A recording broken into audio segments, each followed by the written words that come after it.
नमस्कार, आंखें न्यूज 24 नजर हर खबर पर बात करेंगे आज धनतेरस की। तो कार्तिक मास की आज हमारी त्रयोदशी तिथि है। यह त्योहार हमें दीपावली की पूर्व सूचना को आधारित करता है और इस दिन हम लोग बर्तन, तुला, कोई भी चीज हम खरीदते हैं। दीपावली में यह जो धन्वंतरी है, इनका बहुत बड़ा महत्व है, क्योंकि ऐसा माना जाता है कि समुद्र मंथन में भगवान धन्वंतरी का भी जन्म हुआ था और उन्होंने जितने भी आयुर्वेद हैं, क्योंकि पहला सुख निरोगी काया, तो जो उत्तम धन है वह हमारा निरोगी काया भी होता है। और यह जो धन्वंतरी देवी की पूजा है, इसमें माता लक्ष्मी के भी पूजन का महत्व बतलाया गया है, इसलिए। और यह बताता है कि कैसे हम दीपावली को हम आरंभ कर सकते हैं, जो कि हमारे सांस्कृतिक मूल्यों में काफी शुभ बतलाया जाता है। शास्त्रों में वर्णित कथाओं के अनुसार समुद्र मंथन के दौरान कार्तिक कृष्ण त्रयोदशी के दिन भगवान धन्वंतरी अपने हाथों में अमृत कलश लेकर प्रकट हुए थे, और मान्यता यह भी है कि भगवान धन्वंतरी विष्णु के ही अंश अवतार हैं।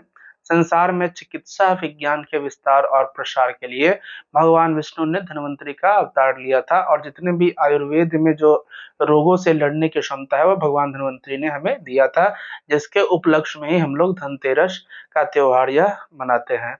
पूर्व धनतेरस में हमें क्या करना चाहिए? तो धनतेरस के दिन हमें अपने सामर्थ्य के अनुसार किसी भी रूप में चांदी एवं अन्य धातुओं को खरीदना काफी शुभ कहा गया है, क्योंकि जो भी चीज हम खरीदते हैं ऐसा माना जाता है उसका 13 गुना लाभ हमें लाभ मिलता है। धन संपत्ति की प्राप्ति हेतु कुबेर देवता के लिए घर के पूजा स्थल पर दीप दान का भी महत्व बतलाया जाता है, और मृत्यु देवता यमराज है, उनके लिए भी मुख्य द्वार हमें दीप पर दान करना चाहिए।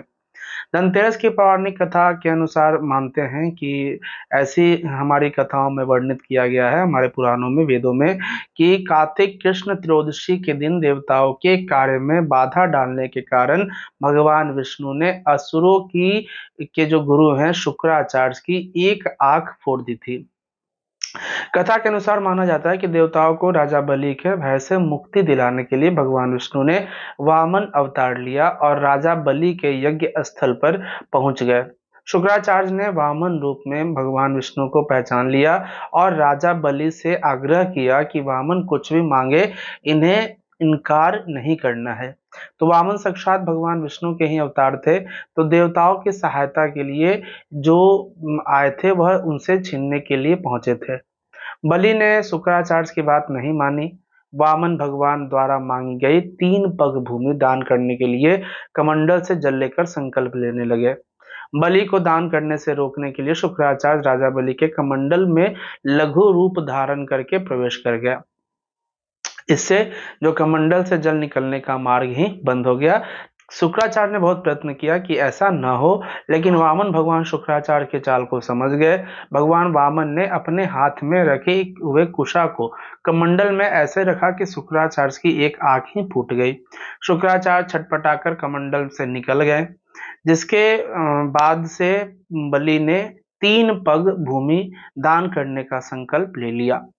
तब भगवान वामन ने अपने एक पैर से संपूर्ण पृथ्वी को नाप लिया, दूसरे पग में पूरे अंतरिक्ष को नापा, और तीसरा पग रखने के लिए कोई स्थान ही नहीं मिला, तो राजा बलि ने अपना सिर वामन भगवान के चरणों में रख दिया।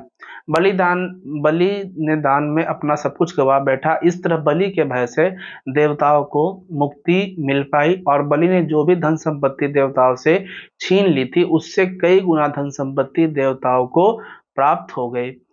इस उपलक्ष्य में भी हम धनतेरस का त्योहार मनाते हैं कि कोई भी धन या कोई भी वस्तु अगर हम कोई चीज में इन्वेस्ट करते हैं, लेने में, खरीदारी करने में, तो उसका कई गुना लाभ हमें देखने को मिलता है।